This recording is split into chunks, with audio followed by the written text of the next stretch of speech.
ciertísimo. A mí, mi preocupación fundamental ahora es ver que en el país, pues el consumo de drogas se ha disparado en los últimos 20 años. Es terrible la situación, cómo permea el tejido social. Y a mí me interesaba mucho en el tema del deporte porque es una forma muy práctica de explicarlo. Personalmente, yo practico triatlón. Ves que te pueden ofrecer una cantidad de sustancias para tener un mayor rendimiento. Entonces, y es una decisión personal de decir, yo quiero competir limpio o quiero competir haciendo trampa, afectándome personalmente. Cada sustancia que ingresa a tu cuerpo tiene una repercusión. Y en el tema del deporte es un tema muy puntual y además que violenta la justicia deportiva, que es uno de los elementos que les quiero transmitir. La justicia deportiva permite que la competencia sea real, que no haya atajos, que no haya ventajas de personas que no deberían de llegar a un podio. Y en ese sentido, el caso más claro es el de Lance Armstrong en el ciclismo. 7 veces campeón del Tour de Francia. Durante esos años, él decía a los que le atacaban que eran calumnias, los retaba incluso, a decir, presenta pruebas. Esto transportándolo a la política les puede sonar lógico y muy real y muy actual. El decir, yo estoy dopándome, pero lo estoy haciendo de una forma que no puedes obtener pruebas, entonces me estoy saliendo con la mía. Trasladándolo al mundo político es, estoy robando, pero lo estoy haciendo de una forma que no es detectable y por lo tanto no me pueden agarrar y te reto a que me pruebes.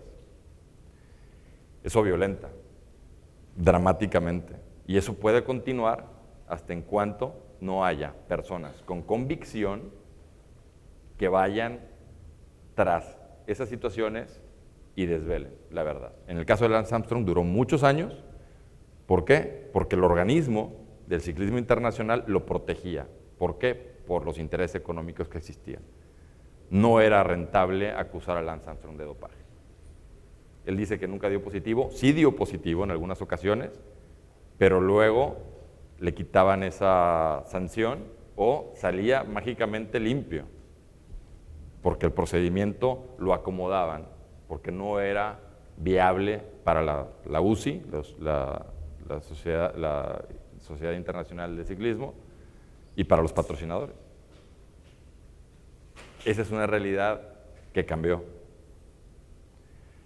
Y el dopaje, el preservar la ética deportiva, la integridad física y la psíquica de los jugadores y ofrecer una igualdad de oportunidades para todos los competidores. Suelo parejo. O sea, el suelo parejo entonces sí tiene que salir lo mejor de ti para poder llegar. Dejemos adelante. Vamos adelante con el dopaje. Lo que quiero que se queden con el tema del dopaje es esas violaciones de cualquier sustancia que esté dentro de tu cuerpo no es responsabilidad ni del médico, ni de los directivos, ni de tu entrenador. El reglamento está diseñado exclusivamente para que si hay una sustancia prohibida dentro de tu cuerpo, sea responsabilidad única y exclusivamente tuya.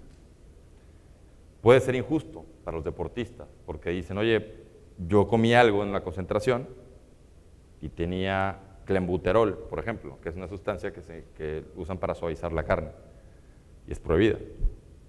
No fue mi responsabilidad. En ese caso, la WADA es muy clara y dice, tú tienes que velar porque el chef de tu equipo o tus entrenadores tengan ese cuidado, ¿no? ¿Y cuál es el incentivo para que tengan ese cuidado? Las suspensiones son gravísimas de la WADA. Realmente puedes perder tu vida deportiva por tener un problema de dopaje. ¿Seguimos adelante? Luego vienen las diferentes muestras. Para tener muestras de dopaje pueden ser de orina, fundamentalmente es la norma, o de sangre. Y otra cosa interesante es que los controles pueden ser en competencia o fuera de competencia. ¿Esto qué quiere decir? Imaginen ustedes el tema legal. Yo estoy de vacaciones con mi familia y de pronto llega un médico de la UADA y me dice, te voy a hacer un control de dopaje de sangre, ahorita. Yo no estoy en competencia, no importa. Ese pacto, o sea, ese tratado, lo ha celebrado todas las asociaciones internacionales de deporte con la Organización Internacional de Dopaje. Y lo pueden hacer. Una medida extrema, quizás, pero es una medida extrema que ha recobrado resultados. ¿Para qué? Para mantener el deporte limpio. Sí hay deportistas que están interesados en doparse, sí. Hay médicos que están interesados en ofrecer sus servicios para que te dopes. Y todo esto es una industria de billones de dólares.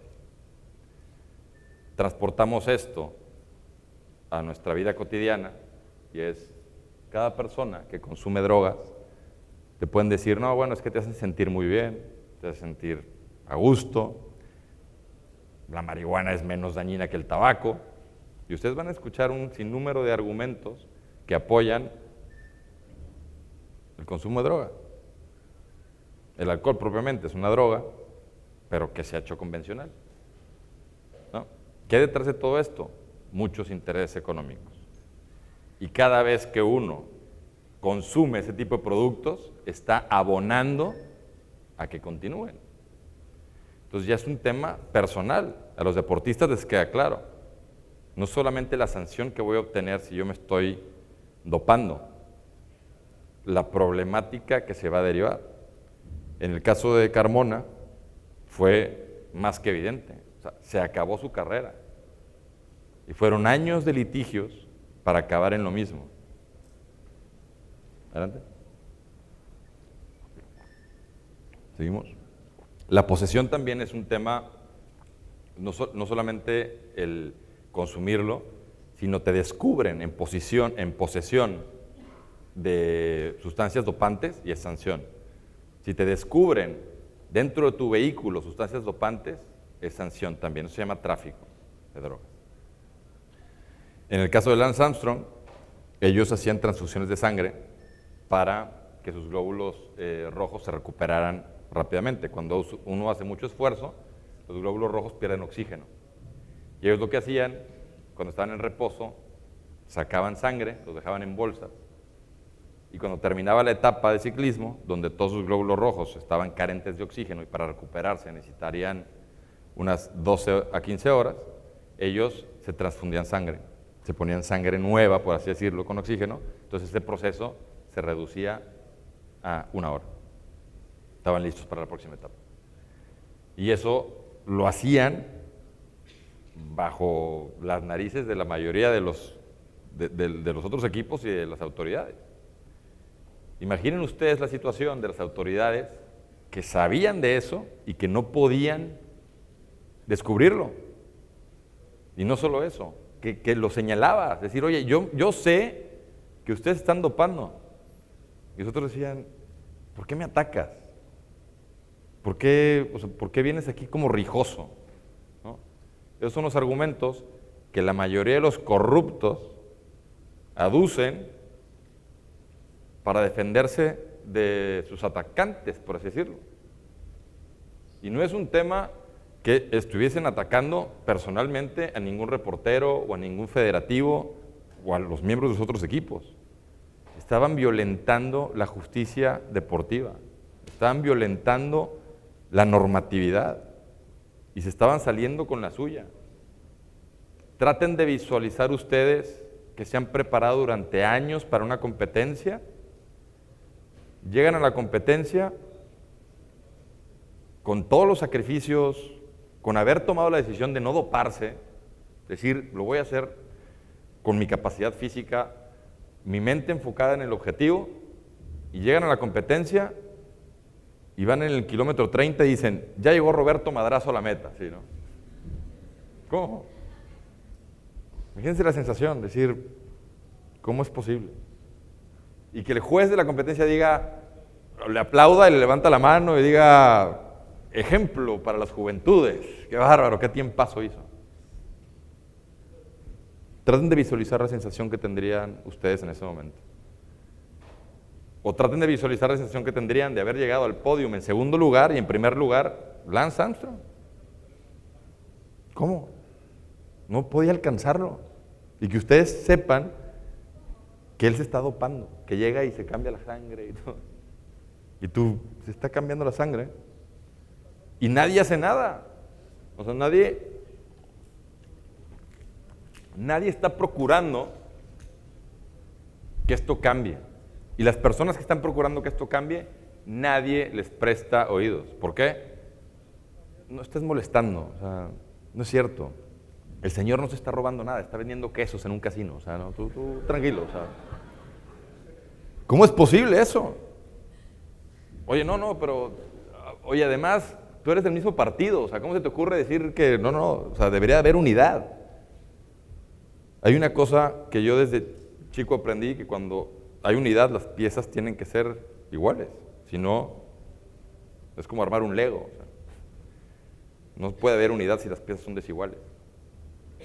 En ese tipo de cosas, no es solamente que atente contra uno, atenta contra todo un sistema de convivencia.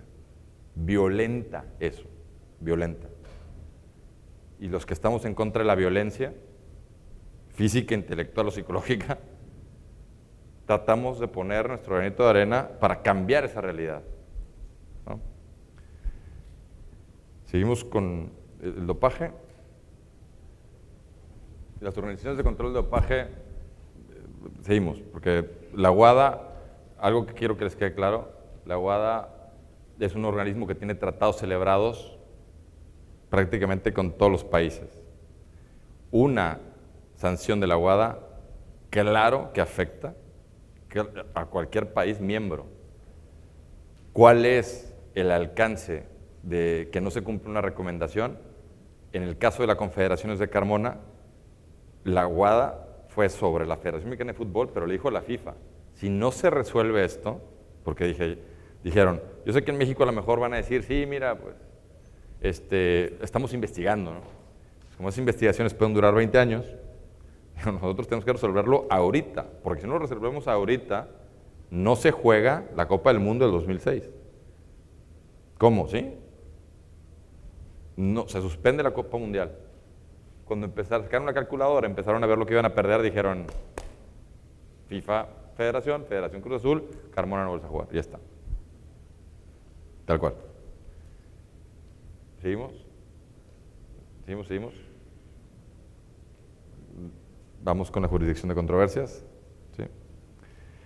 En México, algo que decía el abogado Cohen era que habían ido ellos a la Comisión de Apelación y Arbitraje Deportivo, que es un órgano desconcentrado de la Secretaría de Educación Pública del Gobierno Federal.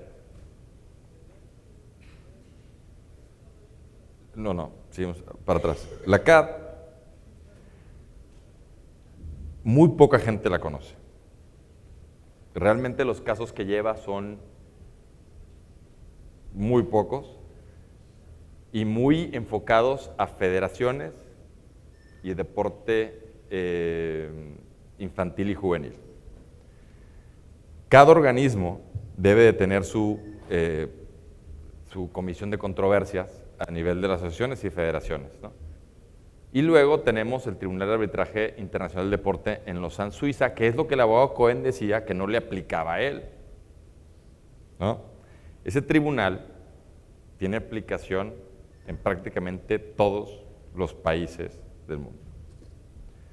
Aquí en México, el camino sería, yo voy a mi federación y digo, tengo una controversia, se trata de resolver ahí, si no se resuelve ahí, se apela a la Comisión de Arbitraje Deportivo. ¿Ok? Y en caso de que no se resuelva, podrías ir tú al TAS. Ese sería el camino en breve. ¿Qué pasa con el fútbol? En el fútbol hay una comisión de controversias, donde uno acude ahí a dirimir la situación en amigable composición, y si no se resuelve, uno puede acudir a la FIFA o al TAS. Si son casos nacionales, el tribunal que sería la Comisión de Arbitraje Deportivo. ¿Por qué Carmona no fue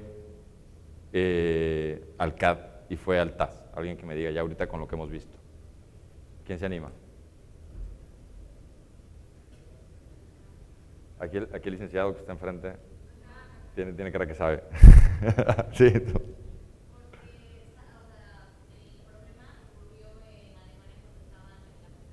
Ajá. Sí.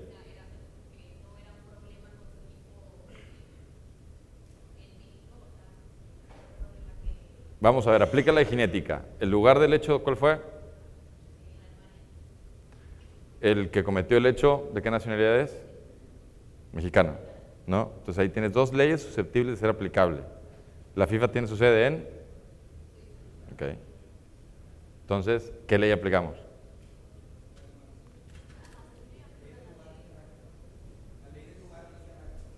Locus rei dactum, sí, es posible y bien hecho. Tú ya llevaste derecho internacional. Puede ser la ley. La ley del lugar para aplicar al acto. En este caso, el organismo sancionador es la WADA, que es la Organización Mundial Antidopaje, que es un ente internacional. Está acusando a un nacional mexicano que está sujeto a una normativa FIFA. ¿Ok? Entonces, tiene ingredientes internacionales. Si el hecho hubiese sido en México, normativa mexicana, con un mexicano, a todas luces podría ser la CAD, ¿no? Que era lo que el abogado Cohen intentó hacer. No resultó. Cuando apelan, porque apelaron ese caso en el TAS, ellos durante todo el proceso dijeron que la única ley que les tenía que aplicar era México. Punto. Precisamente porque era la ley que les convenía y porque era la ley del juez amigo. ¿Me explico? A todas luces la UADA dijo, no se van a salir con la suya, porque no podemos nosotros someternos a la legislación mexicana, dado que la violación, y es algo muy sencillo de entender, o sea, tú eres miembro de la Federación Internacional de Fútbol, te acoges a su normativa. Ahorita lo vamos a ver cuando sigamos adelante, cuando veamos el caso de, que yo sé que todos los fanáticos de Tigres están muy interesados en saber la situación de su directiva y el caso Pulido, lo veremos ahorita más adelante. Sí, seguimos. El reglamento de conciliación, vamos a ir avanzando y les voy a explicar rápidamente cómo es conciliación de controversias. Llega Pulido a la federación. No, no es cierto, eso vamos a hablar al final. Llegan a la Federación Mexicana de Fútbol y dicen, yo tengo un problema con mi club. Citan al club, al representante del club y al jugador en la federación. Y lo que hace el presidente de controversias es, vamos a llegar a un arreglo. El jugador puede venir con su abogado, lo cual era algo que no sucedía antes. Antes era imposible que un abogado entrara a la Federación Mexicana de Fútbol. Y en esto sí me voy a remitir a la experiencia que a mí en particular más me marcó. Cuando yo tenía 27 años, trabajaba como asociado foráneo en una firma en España que tenía como cliente a la constructora más importante de allá, cuyo dueño es Florentino Pérez. Al que le gusta el Real Madrid sabe que don Florentino es actualmente el presidente y entonces, cuando en ese año que era el 2002, 2003, lo fue. Y cuando llego yo ahí, decían, pues mire, tenemos aquí unos asuntos de Iberdrola para unos ductos que tienen que hacer y de energía, no sé qué, o acaban de contratar a Luis Figo y quieren que vayan a hacer el contrato. Entonces, imaginen ustedes cuál era el que más me motivaba, ¿no? En ese momento aventábamos todo y nos íbamos al Bernabéu para estar presentes ahí y atender todos los temas jurídicos del club de Florentino Pérez. Estando en ese ambiente, Santiago Solari, que fue un jugador del Real Madrid, padre de Eduardo Solari, que en algún momento dirigió al mejor equipo de México, que es el Fútbol Club Monterrey, también dirigió al Atlas. Quizás no fue el técnico más brillante, pero yo como abogado no estoy para juzgar la calidad moral de mis clientes, ni tampoco su calidad futbolística. Simplemente me tengo que basar en la ley y en los documentos que presente. Santiago acude con nosotros al despacho y nos pide que defendamos a su papá porque tenía un problema con el Club Atlas de Guadalajara, que le quedó a deber una cantidad de su contrato. Y inmediatamente me llaman, me dicen, tenemos un caso que es en México, y hemos pensado que tú lo puedes llevar. Yo le dije, bueno, pues, encantado de la vida, pero digo, solo por ser mexicano, porque no, es que nadie quiere entrarle al tema. ¿Y por qué no quieren entrarle al tema? Porque el presidente del Atlas es el presidente de la Federación Mexicana de Fútbol. Eso mismo y se empezó a vaciar la sala y quedé yo solo. ¿Cómo ves? Son esas decisiones que uno dice, pues la tomaremos. Al consultarlo yo con abogados amigos, pidiendo consejo, todos lo que me dijeron fue, no te metas. ¿Por qué? Porque si quieres hacer algo posteriormente en México, ellos te van a bloquear. Suena, ¿les suena familiar eso? Los jugadores de fútbol dicen, si yo reclamo, se acaba mi carrera. Entonces, nos alineamos todos aquí como borreguitos, o alguien levanta la mano. Siempre he sido alguien de retos, y siempre testarudo, y pues no seguí el consejo, y ya estaba yo en un avión a México para iniciar todo el andamiaje en contra del presidente de la Federación Mexicana de Fútbol y cavar mi tumba, ¿no?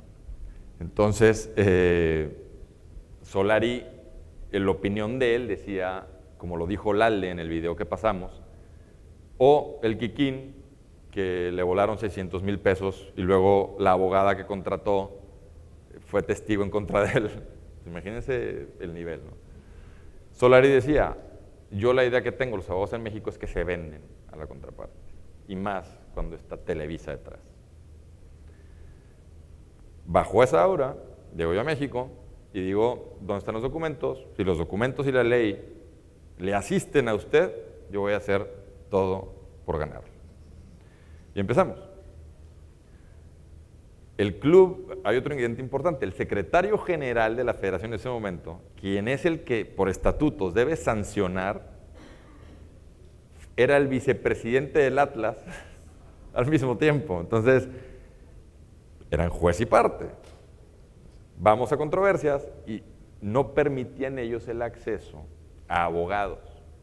Decían, no, aquí no queremos nadie. Le dije, a ver, vamos por partes. Estamos en México, el señor tiene derecho a una representación. Y aquí está mi poder de representación. Es decir, dígame usted cuál es la razón, o dónde está el fundamento para que yo no me pueda presentar a defenderlo. No había fundamento más que la palabra de ellos, de que estaban muy enojados porque no hizo los puntos que prometió Eduardo Solari como técnico. Entramos a controversias, hacemos todo el proceso, a sabiendas de que no nos iban a dar la razón, quizás, ¿no? Pero yo les dije, si no dan la razón a mi cliente, lo escalamos a la FIFA y creo que la federación, esto va a desvelar muchas cosas. Ellos acababan había un club en Cuernavaca que se llama Colibríes y los acababan de retirar la franquicia por adeudos. Estando bajo ese marco, el Atlas de Guadalajara ya tenía yo el asunto adentro. Bajo las leyes, el presidente de la federación dice, no quiero saber del tema, y el de controversias dice, a todas luces esto, con los documentos que tienes, tiene razón tu cliente. Se acercan a negociar, dicen, oye, vamos a negociar esto. Dije, no hay elementos para negociar.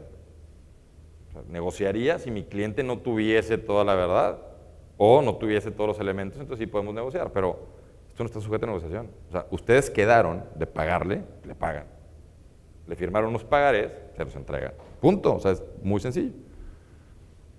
Se empieza a complicar el tema, ellos no querían pagar, el secretario de la federación dice que no, y se acercaba el inicio del torneo. Yo ya tenía la resolución de la propia federación diciendo se le debe pagar a Eduardo Solari. Es un adeudo ya reconocido. No pagan. El secretario de la federación dice, tengo una brillante idea. ¿Por qué no vienes, me entregas los pagarés y yo te pago en 48 horas? ¿Qué les parece? ¿Estaba bien el deal o no? Yo traía los pagarés en un folder plastificado. Estuve a punto de tatuármelos para evitar. Dije, este es capaz de comérselos aquí. Entonces el pagaré es un documento ejecutivo, base de la acción.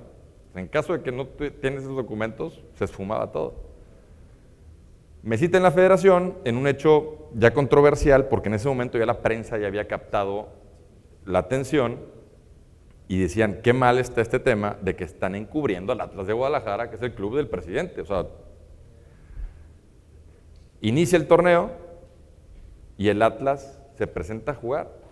Entonces en ese momento digo yo, el Atlas no puede jugar y quiero sentar un precedente. A mí el secretario me dice, ¿qué es lo que quieres lograr? Yo estoy harto de este abogadito regiomontano que